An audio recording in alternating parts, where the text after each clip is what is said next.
sejam todos muito bem-vindos a mais um episódio do TCast Podcast. Este é um podcast para você que busca estar sempre por dentro do que rola no mundo jurídico, no mundo empresarial e, claro, das nossas dicas. Eu sou Júlia Pradella e aqui comigo eu tenho o Dr. Alexandre Tonin para um episódio cheio de conteúdo relevante para você. Hoje nós vamos falar sobre inteligência artificial, vamos falar sobre ações preventivas dentro de empresas, teremos o nosso quadro Tretas de Família e também teremos as nossas dicas ao final. Dicas de livro e dicas de vinho, mas hoje temos uma surpresa, porque não será um vinho. Então, falando de inteligência artificial, eu queria iniciar com uma frase do Ricardo Amorim. A inteligência artificial não vai roubar o trabalho de quase ninguém, mas alguém usando inteligência artificial vai roubar o trabalho de alguém que não usa. E alguém usando inteligência artificial bem vai roubar o trabalho de alguém que usa mal. Essa é uma frase que me impactou muito quando eu fiz a leitura, porque quando a gente trata do assunto inteligência artificial, as pessoas têm dentro de si que perderão os seus empregos, que perderão suas fontes de renda, e isso causa muita preocupação. Não é, Alexandre? Olá, Júlia. Olá a todos os nossos ouvintes e também a quem nos assiste na plataforma do YouTube.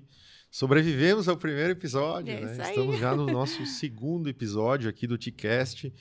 E hoje eu acho que a matéria vai chamar bastante atenção. Né? Também acho. Se o pessoal gostou do primeiro episódio, hoje a tendência... Vamos criar logo expectativas, mas o objetivo é chamar a atenção das pessoas, principalmente sobre o uso dessas ferramentas, aos nossos colegas advogados, aos estudantes também, a todo mundo que hoje em dia está fazendo uso dessas ferramentas, principalmente as ferramentas de chat, como o ChatGPT, como o Gemini, como o Claude, enfim. Eu estava assistindo uma palestra de um juiz do Tribunal Eleitoral, e ele estava falando que ele já usa a ferramenta já há muito tempo. E ele tinha um caso bem importante lá, onde que ele precisava construir uma sentença, né, sobre esse determinado caso. Era um caso eleitoral. E ele, uma pessoa que estudou bastante, inclusive ele tinha doutorado em Coimbra, enfim, tinha bastante conhecimento da matéria. Queria entender como a ferramenta ajudaria a construir essa decisão. E aí começa o primeiro cuidado que a gente precisa ter com a ferramenta.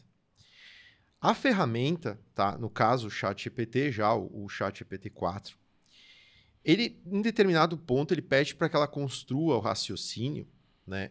Também indicando decisões. E ela traz decisões muito bem fundamentadas ali, decisão aconteceu no município tal, caso assim, assim, assado. E quando ele vai procurar essa decisão no Google, ele não encontra. Quando ele vai procurar essa decisão no tribunal, ele não encontra. O que aconteceu aí? O ChatGPT alucinou. Então, esse é o primeiro ponto que a gente precisa ter muito cuidado.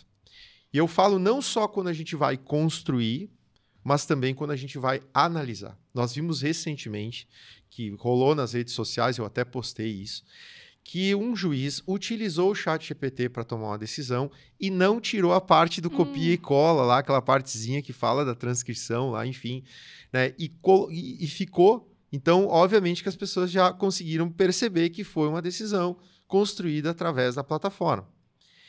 Dito isso, nós vamos ter que começar a cuidar agora de decisões que possam aparecer com citações de jurisprudências que não existem. Nós vamos ter que começar a verificar as jurisprudências agora nos acordos e nas decisões, se realmente elas são verdadeiras. Porque o que acontece, né? A forma errada de utilizar a ferramenta é, por exemplo, assim, resuma um caso para mim. Resuma um caso. Quando você faz isso, você não está usando toda a rede neural, toda a capacidade da plataforma. Você está sendo muito subjetivo e, ao mesmo tempo, dependendo do nível de alucinação, porque você pode configurar o nível de alucinação, a plataforma pode alucinar demais, né, e não entregar exatamente o que você precisa. você não vai estar usando a ferramenta da forma correta. Então, eu não quero um resumo básico. Eu quero incorporar a minha própria inteligência, ou seja, a minha própria metodologia de análise. Então, eu tenho que entender sobre os chamados prompts, ou seja, a pergunta certa, o prompt certo. Né? Porque, outra coisa, se você comparar, por exemplo, análise de documento de PDF, o ChatGPT não analisa bem um documento único. Se você botar um processo que ele tem lá várias peças, ele não faz uma boa análise. O Claude é melhor que o ChatGPT. Agora, o ChatGPT você teria que dividir. Então, eu tenho aqui, ó, inicial, contestação, mais uma outra peça, somente as principais. Aí ele consegue fazer uma análise melhor. Então, a gente tem que entender o uso das ferramentas, porque usá-las sem esse entendimento, a gente pode criar problemas, né? Como esses que eu citei agora. Verdade. Eu penso que utilizar essas ferramentas nos dão a possibilidade de pensar mais rápido, mais adiante e de uma forma mais assertiva. Mas é claro, se nós soubermos utilizar. E se a gente utilizar ela também em conjunto com a nossa própria inteligência, no sentido de averiguar, no sentido de olhar se aquilo está certo, consultar.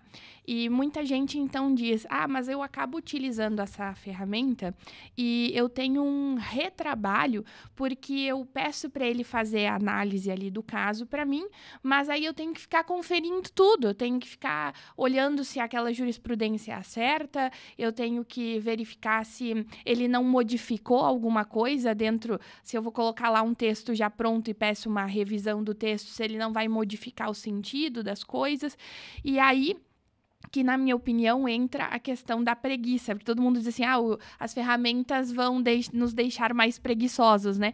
Mas eu acho que é nesse sentido que entra a questão da preguiça, porque quando a gente não faz, então, essas análises, podem ter erros, mas por que não utilizar a ferramenta ao nosso favor e só ter o trabalho de revisar, só ter o trabalho de verificar se tudo aquilo que a gente está solicitando, a ferramenta está entregando?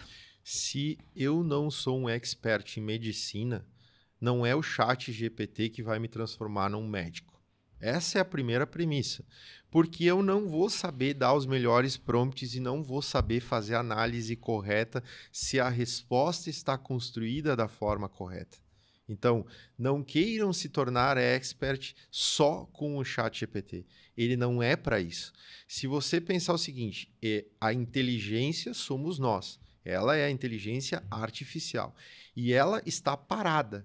Ela só funciona no momento que você vai fazer a provocação através dos prompts. E ela é um chat.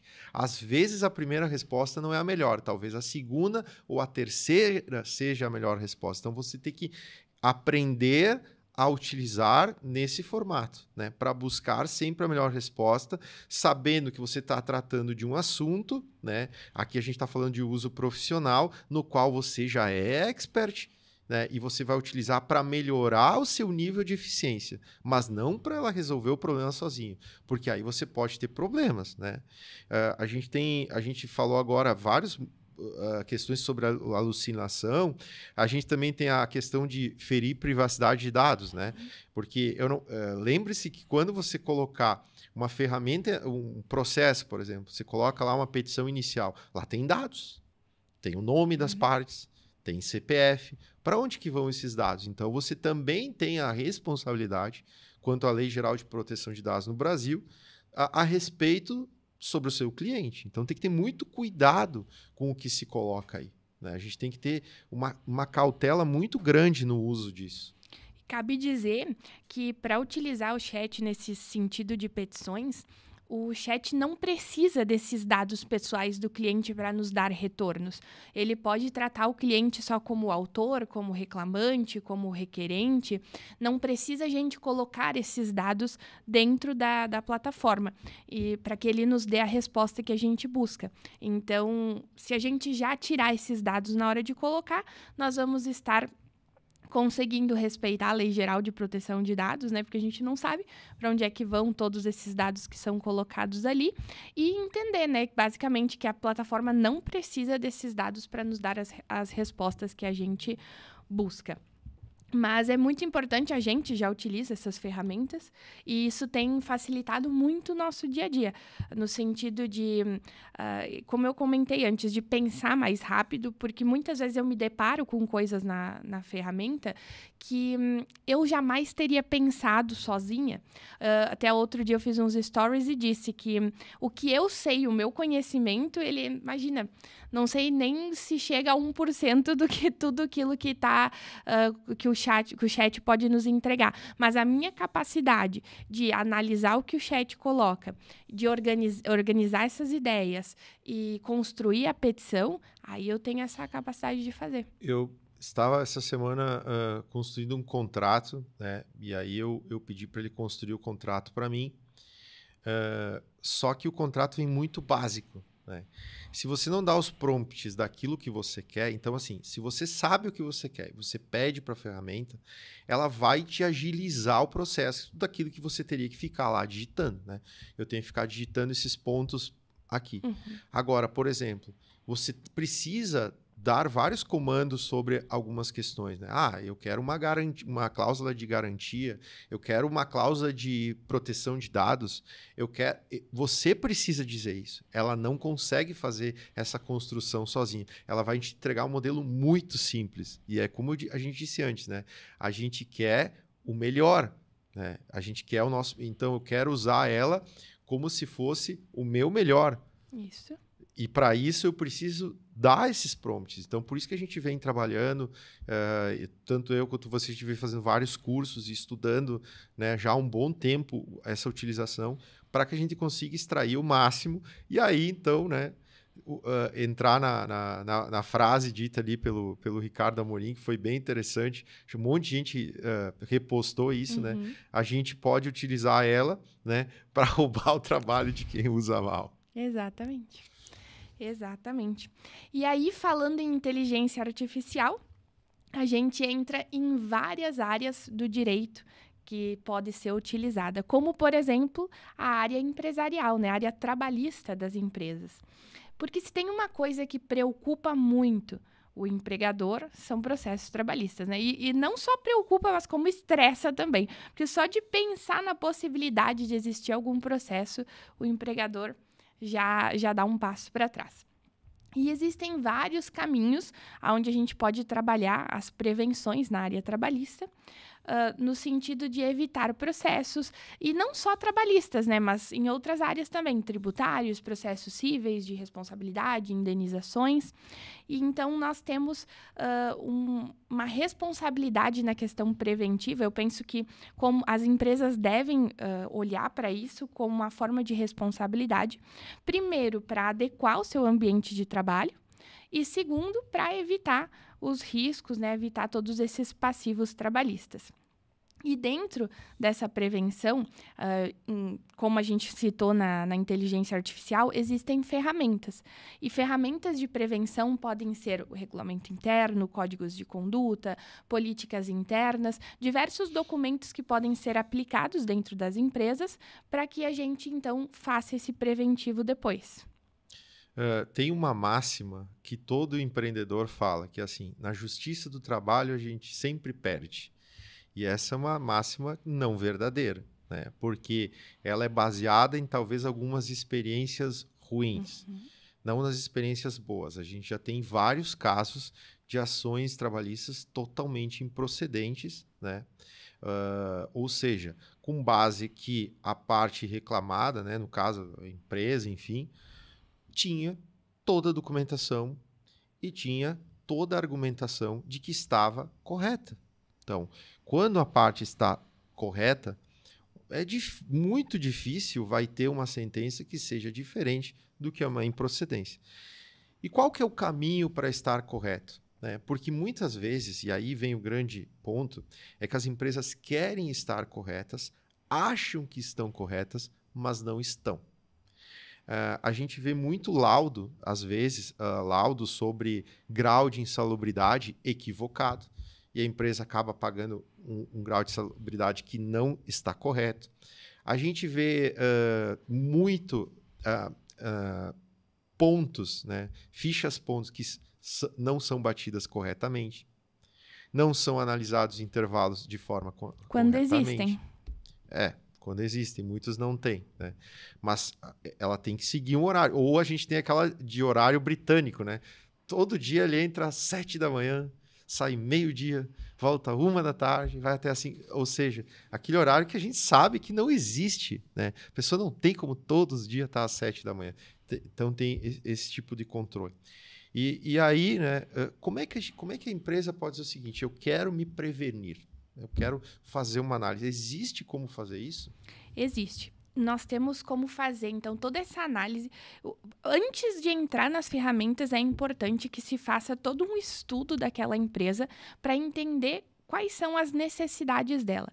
Então, a gente vai olhar todas as folhas de pagamento, é necessário olhar todos os cartões ponto quando existem, se não existem, entender o porquê que não é marcado esse cartão ponto, entender quem são as lideranças da empresa, quem são os empregados, para conseguir ter essa análise geral e entender quais são os principais passivos que existem dentro dessa empresa. E os terceiros, né? Porque hoje, né, a gente tem muita contratação, muita terceirização, e os terceiros precisam de contratos e não só os contratos, acompanhamento. Exato. Porque todo mundo acha que, não, eu fiz o contrato com o terceiro e está resolvido. Não, você tem que ter o acompanhamento mensal. Esse terceiro pode ter prepostos, esses prepostos estão sendo pagos corretamente, como é que tá? Então, tem vários pontos, né, que tem que se seguir para que justamente se trabalhe a prevenção em nível máximo.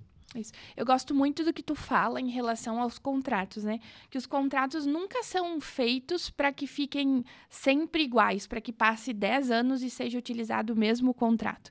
O contrato é realizado para que, no decorrer da execução desse contrato, a gente possa analisar o que é que precisa ser modificado, o que é que pode continuar da mesma forma e, né, em relação aos contratos. Eu acho muito legal isso que tu fala. E, como tu disse, além dos empregados, além do que tem dentro da empresa, a gente precisa analisar o que tem fora. Olhar também quem é que dão as ordens para esse terceirizado, ver se ele realmente tem a autonomia que ele precisaria ter ou não. Depois que a gente faz essa análise geral da empresa, aí a gente pode começar a entrar nos pontos específicos, como, por exemplo, identificamos, então, que os horários da empresa, os cartões ponto da empresa, são esses britânicos. 7 horas, meio-dia, 1 hora, 18 horas. O horário do meio-dia, nós temos a previsão de que eles podem ser pré-assinalados. Pode, então, serem britânicos o horário do meio-dia.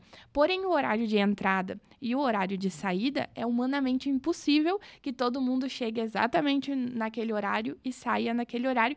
Inclusive, é por isso que existe aquela previsão dos 5 minutos, né, do atraso ou do adiantamento, onde não vai incidir horas extras, justamente porque, se deu uma fila na hora de bater o ponto, aquele empregado que está no último da fila não pode ser prejudicado porque não estava em primeiro. Então, também existe essa consideração. Mas olhando, então, toda essa análise, a gente consegue, dentro desse cartão ponto, entender o porquê é que está sendo essa marcação britânica, ou então o porquê é que não existe o cartão ponto. E aí, então, adaptar isso para a realidade daquela empresa. Porque, às vezes, a gente fala em o cartão, bater o ponto lá com a digital. Mas, às vezes, a empresa, então, é uma empresa onde tem muitos funcionários que trabalham de forma externa. E aí, não é correto que esse funcionário vá até a empresa, perde muito tempo para ir lá bater aquele ponto na digital para sair para trabalhar. Talvez, nesse caso, seja interessante, então, o ponto através de um aplicativo de celular, onde o funcionário pode sair da sua casa, bater o ponto ali no início da sua atividade e passar, então, a esse tipo de controle. Por isso que é muito importante essa análise geral para entender onde é que o que está sendo feito errado, como é que pode ser melhorado, mas de uma forma que seja adequada para aquela realidade da empresa. Mas o empresário quer saber o seguinte, tá? Qual é a vantagem de eu fazer isso? Né? Eu preciso enxergar um número e uma vantagem. E a gente consegue explicar isso.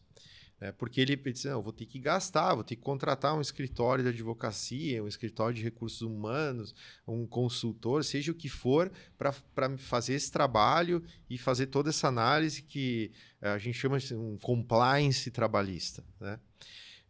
Bom, é simples, né? Quando você tem uma reclamatória trabalhista, tá? Você tem que levar em condição o seguinte. Primeiro, você vai ter custas do processo, que se você for condenado, vai pagar. Se tiver alguma questão que envolva perícia, se você perder, você também vai pagar a perícia. Aí depois vocês têm honorários da outra parte, né? Do advogado da outra parte. Depois, você ainda tem, numa possível execução, multas em execução. E você tem a correção trabalhista, que hoje é a mais cara de todas. Ela vai ficar mais alta que a Selic, vai ficar mais alta que um juro bancário. Né? Porque ela é a correção mais alta. Se você for somar tudo isso, né? Por isso que a gente fala muito que reclamatórias de 100 viram 200, 300. Uhum. E aí você vai fazer a conta. Se você tivesse diluído isso ao longo do prazo, ao longo do tempo, né? Você teria gasto menos. Você teria um passivo menor, porque depois que se cria uma decisão contrária de um determinado ponto, você cria um passivo para que os demais também venham buscar o mesmo direito. E aí se cria esse passivo. Então você também vai ter que criar nessa conta futura, na sua contabilidade, uma reserva de passivo tributário. Então é mais um custo. E sem falar do custo tempo. O custo que estou com um processo contra mim. Aí ou o empresário ou o preposto tem que ir em audiência de conciliação, audiência de instrução, reunião com o advogado, enfim. E aí você vai ter que somar também. Então eu falei do custo de correção, custo de honorários, custo de custas, custo de perito, custo do tempo que se perde e também o passivo que pode virar para frente, você vai ter que lançar contabilmente seu passivo tributário. Exatamente. E todos esses custos que tu mencionou, eles são para cada processo. Exato. Então, se tu tiveres 10 processos trabalhistas, tu vai ter 10 custos deste que tu mencionou em cada processo. Quando se tu aplicar um compliance, aplicar as ferramentas para prevenir, você talvez vai ter um custo só para todos esses 10. Então, isso é importante de considerar também. A prevenção, ela vem, reduz o risco. E como é que eu menciono muito a questão da prevenção? O pessoal diz, o compliance, né? É difícil a gente aplicar o compliance por inteiro nas empresas, então a gente aplica as ferramentas. E como é que a gente consegue, então, reduzir esse risco, né, esse custo, utilizando as ferramentas? Na minha opinião, é levando clareza para os contratos de trabalho.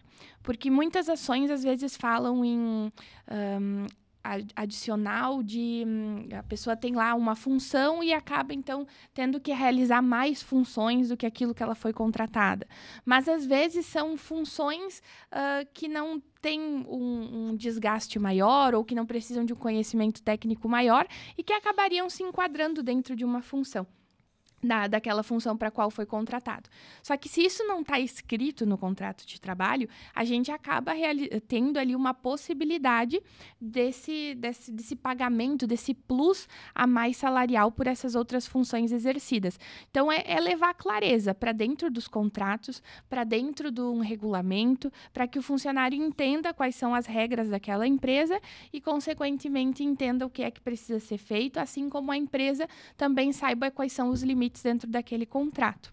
E isso tudo, todas essas ferramentas muito bem aplicadas, constroem a cultura da empresa.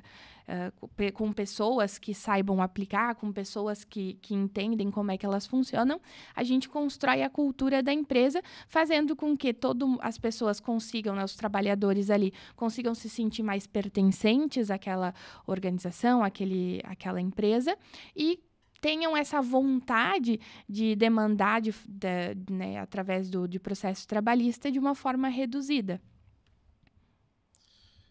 Então, assim, não faltaram argumentos, né, para convencer quem ainda duvida que é o melhor caminho e que, na verdade, nós precisamos sempre buscar a prevenção. Em tudo, né? Em todas as áreas. Aqui a gente falou sobre trabalhista, mas como tu colocou ali, os contratos com terceiros, também a gente busca a prevenção. Claro, eles podem virar trabalhistas se for verificado a questão do vínculo empregatício, mas eles também podem gerar outros processos, como, por exemplo, responsabilidade sobre aquilo que fazem, a questão da responsabilidade com os clientes, com o produto que entrega. Então, a prevenção ela não vem só na área trabalhista, mas sim em todas as outras áreas das quais uma empresa pode ter. E falando em estresse de trabalho, falando em estresse de ações trabalhistas, como a gente comentou no outro episódio, nada mais estressante do que as tretas de família, né? E nas tretas de família, a gente vê muito essa questão de familiares incluídos em uma briga, o que potencializa, na minha opinião, os rancores, as mágoas ali existentes. E a gente sabe que tempo é dinheiro. E falando em questão de inventário e pensando que tempo é dinheiro, nem sempre vale a pena brigar dentro de um inventário, porque se gasta tempo. Quanto mais se briga, mais se gasta tempo. Exatamente. A questão é muito simples, tá? Quando começa um processo de sucessão, ou seja, após o falecimento de uma determinada pessoa, surge esse processo de sucessão, daí advém possibilidades, né? De se ingressar com inventário extrajudicial, ingressar com inventário judicial, dependendo da circunstância. Quando há uma discussão, só que a diferença do inventário para outros processos é que o resumo do direito, assim, o direito ele é muito mais restritivo ao que está na lei em termos de divisão proporcional. Se tem uma meira, qual é que é o percentual dela? Se tem os herdeiros, qual é que é o percentual de cada um? É uma questão meio matemática.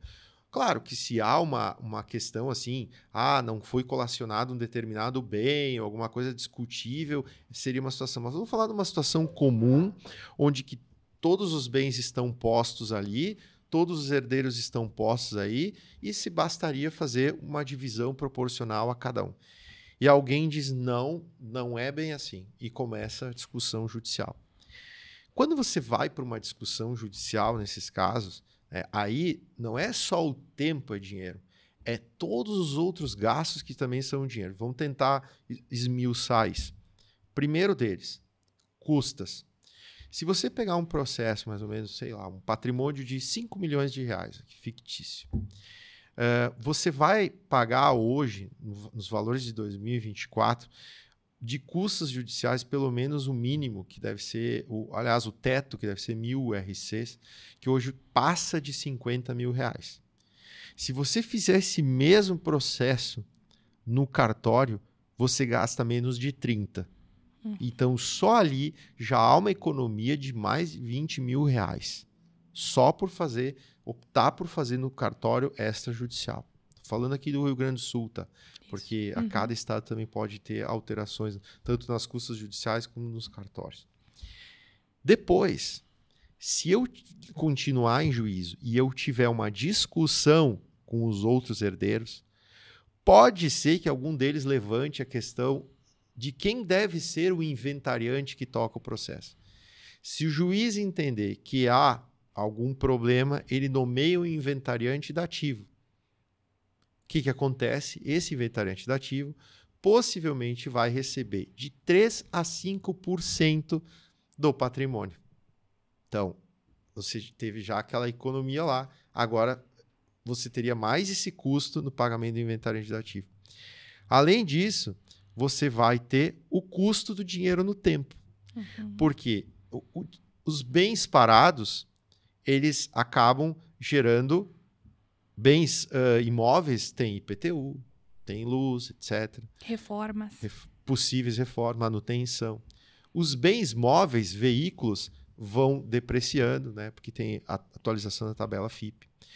o valor em dinheiro tem que ser aplicado, depositado no processo judicialmente, ou você não consegue mexer nele, você não vai conseguir fazer, hoje eu quero aplicar uma aplicação melhor no Tesouro, eu tenho um CDI melhor aqui, enfim, você não vai conseguir fazer isso. Você vai estar estagnado, porque você depende dos demais herdeiros para autorizar. Então, você começa a perder dinheiro também ao longo do tempo, por isso que tempo é dinheiro. Então, no final das contas, se você for somar todos os custos e você for ver que você está brigando por uma determinada posição ou situação em que era vantagem ceder, que financeiramente você teria ainda um ganho. Mas as pessoas tendem a levar, como tu bem disse no início, a mágoa. Uhum. A mágoa e o rancor. Para algumas pessoas, elas se sobrepõem ao financeiro. E aí, isso cria as tretas lá de família, as brigas, enfim. Tem gente que diz, né? Então, eu vou até o final desse processo só para não dar o gosto para o meu irmão ou, enfim, né, para o outro herdeiro, para que ele fique com alguma coisa. Prefiro ganhar menos do que torcer o braço e fazer com que a pessoa, então, o outro herdeiro ganhe mais ou ganhe alguma coisa. E isso é muito ruim, porque prejudica a própria pessoa, né, que está pensando a respeito disso, e todos os outros herdeiros. E beneficia outras partes, como, por exemplo, o próprio governo, que talvez não teria necessidade de ser beneficiado aí com tamanho valor, ou na questão, como tu colocou, né, do inventariante dativo, acaba aí tendo que colocar uma porcentagem considerável para essa pessoa e reduzindo do valor total. E aí tudo envolve, né? Como a gente falou no episódio, no nosso último episódio, que nós falamos sobre a questão de pensão alimentícia, e aqui volta para esse mesmo ponto, né? Quando a gente envolve família, envolve várias pessoas aí da mesma família, a gente às vezes vê que as mágoas, a vingança, o rancor se sobrepõem a coisas que seriam muito óbvias, que cada um poderia receber sua parte, seguir a sua vida e se quisessem nunca mais se falar, também não teria problema. Tem uma outra questão que eu tenho compreensão das pessoas porque nós somos seres humanos e lutamos pela sobrevivência. A gente não pensa em morrer. Então, a pessoa que construiu sua vida, seu patrimônio, ela não está pensando, a maioria, pelo menos, não pensa eu vou morrer. Né? Eu estou usufruindo disso, mesmo que eu tenha já meus filhos. Isso é a maioria. E aí o que acontece? Eu estou criando mais problemas para frente, porque se daqui a pouco acontece qualquer coisa e eu venho a faltar, existe uma desorganização muito grande sobre isso. Né? Então hoje, grandes famílias, grandes patrimônios têm organizado isso através das holdings patrimoniais, né? Que é onde, ao invés de tu ficar discutindo a divisão de determinados bens, tu já tem as cotas específicas lá que vão para a sucessão daquela holding.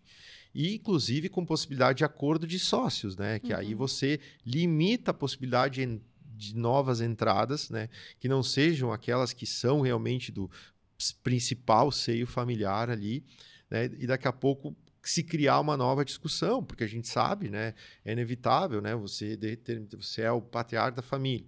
Tem uma filha ou um filho, daqui a pouco esse filho ou filha vem a faltar, e aí ela tem ela ou ele tem um companheiro, uma companheira, uma esposa, enfim, e aí diz, não, agora eu vou assumir as cotas e vou entrar na empresa.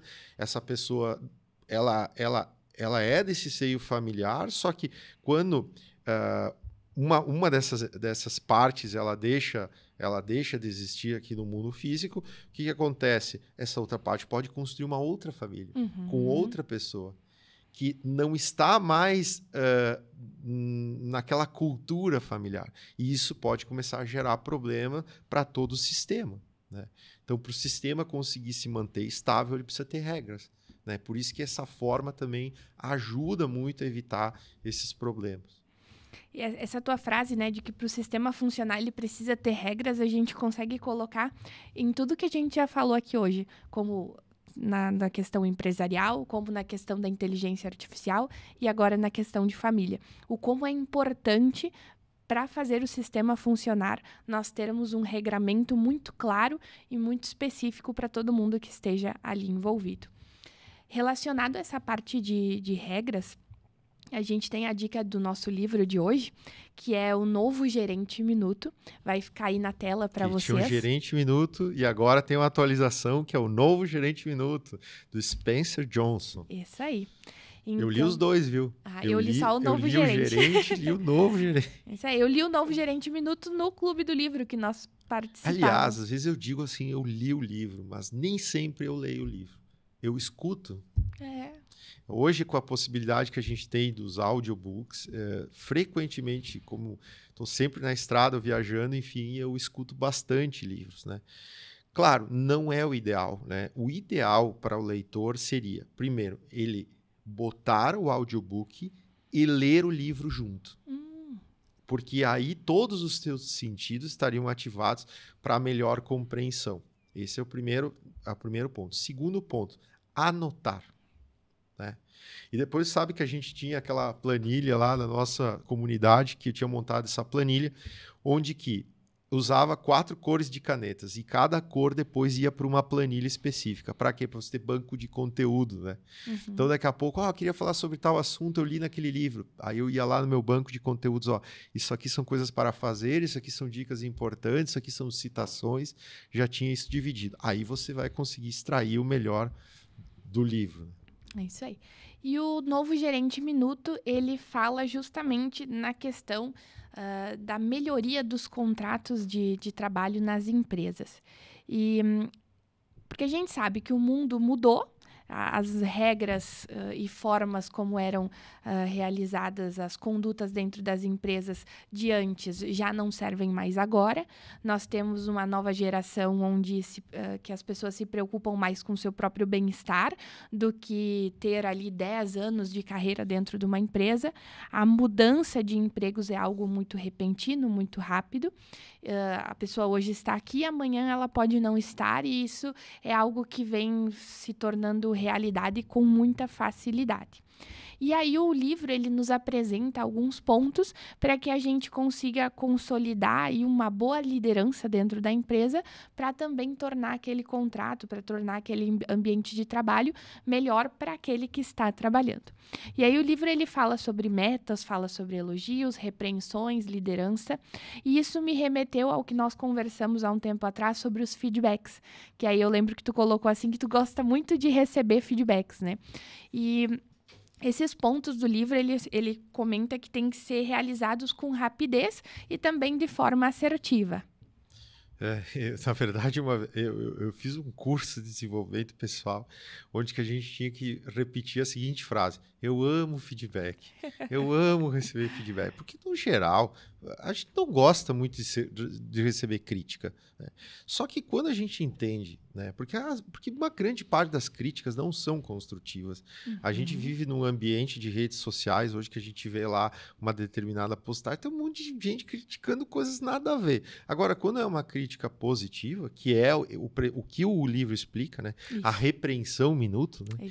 É com o objetivo de você entender, né, que aquilo pode ser corrigido, rapidamente corrigido.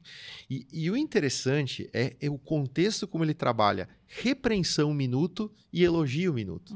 Né? Você tem que cuidar para não exagerar no elogio e na repreensão. Você tem que ter um equilíbrio entre o elogio e a repreensão para que você mantenha, né, o seu time alinhado, né, com o mesmo propósito, o mesmo objetivo. Por isso que hoje a gente vê as empresas cada vez mais, né, com organizações lado a lado, né, que substitui aquela organização antiga muito vertical.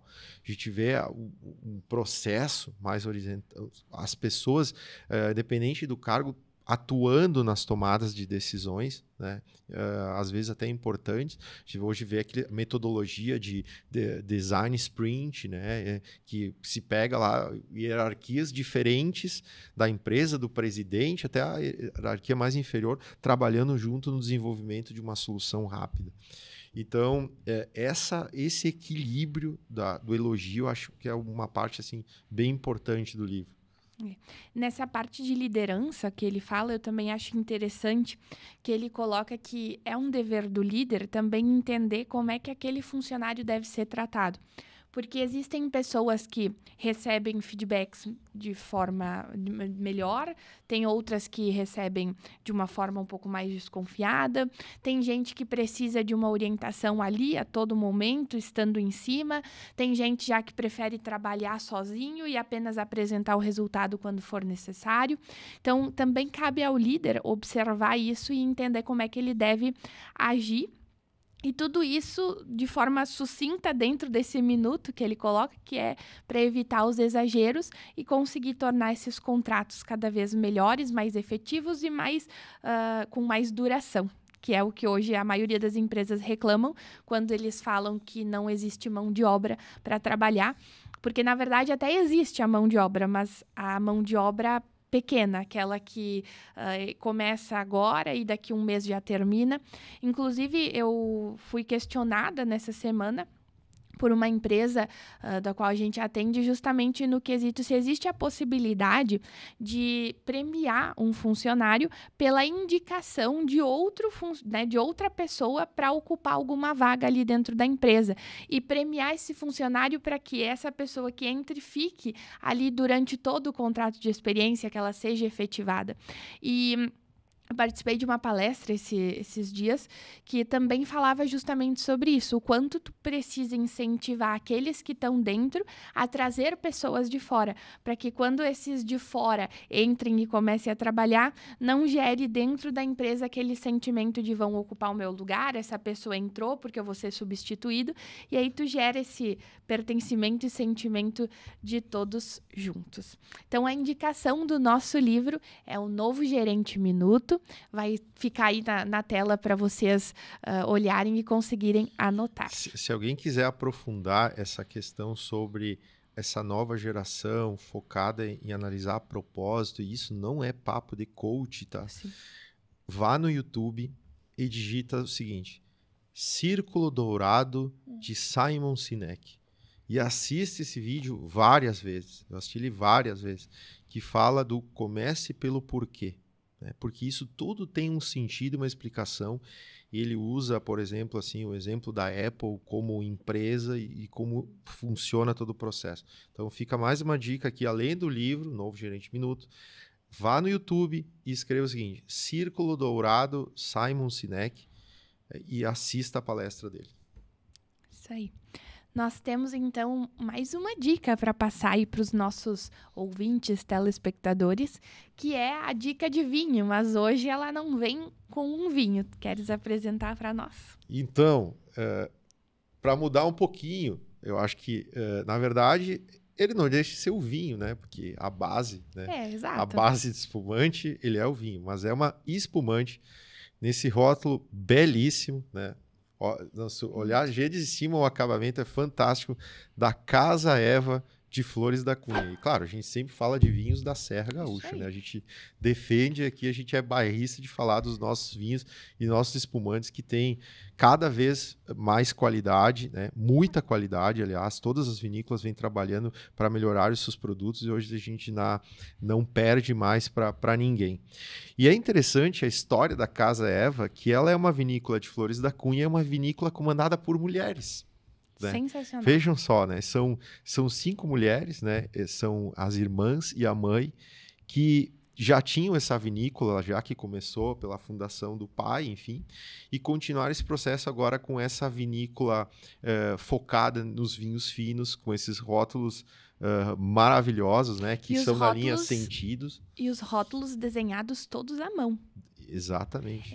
É uma riqueza de detalhes que, além de embelezar, trazem todo um sentido para coisas muito maiores do que apenas o espumante. Não, e o detalhe, nós não somos patrocinados, né? Exatamente. A gente fala, a gente traz aquilo que a gente prova e que gosta, né? E eu já tinha provado esse espumante aí há uns dias atrás. Foi a primeira vez e eu tinha uma garrafa ontem em casa, eu resolvi abrir de novo para provar de novo, né, para poder trazer a sensação aqui para o pessoal. E realmente, assim, ó, me impressionou bastante a qualidade de espumante.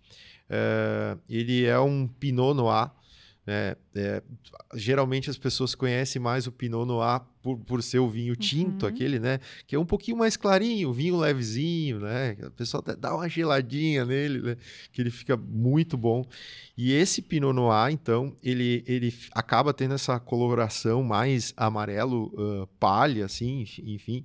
E eu ontem fiquei tentando ali, né? Porque eu li as indicações do vinho e fiquei ali tentando, né? Buscar nos aromas dele ali, ver se eu realmente consegui chegar, né? Aí tinha lá pão tostado. E aí eu fiquei lá buscando pão, assim, pá, realmente parece um aroma de pão tostado, meio amanteigado, né? Com aquele final de pera, assim, eu achei sensacional. E ele é um Blanc de Noir Brut, né? Então ele é ele dá esse equilíbrio assim de acidez e açúcar, assim. Então ele não fica, ele fica algo muito agradável de quando você viu, terminou a garrafa, né? Basicamente isso. E enfim, é um espumante que eu indico. Agora a gente está chegando aqui, nós estamos numa época, eu não sei quando você vai assistir esse podcast ou ouvi-lo, mas nós estamos agora numa época de quase chegada no verão, né? Primavera, verão, então ele é ideal ali para o final de semana, tá na piscina, enfim, ou até mesmo para acompanhar uma sobremesa, enfim, você vai ter um espumante de altíssima qualidade, né? Que você pode encontrar aí no mercado ou procurar no site. Até vou deixar o Instagram deles, que é @CasaEvaVinhos Casa Eva Vinhos e Vinhedos, que você vai encontrar um produto de altíssima qualidade, fabricado na Serra Gaúcha, com esse rótulo maravilhoso.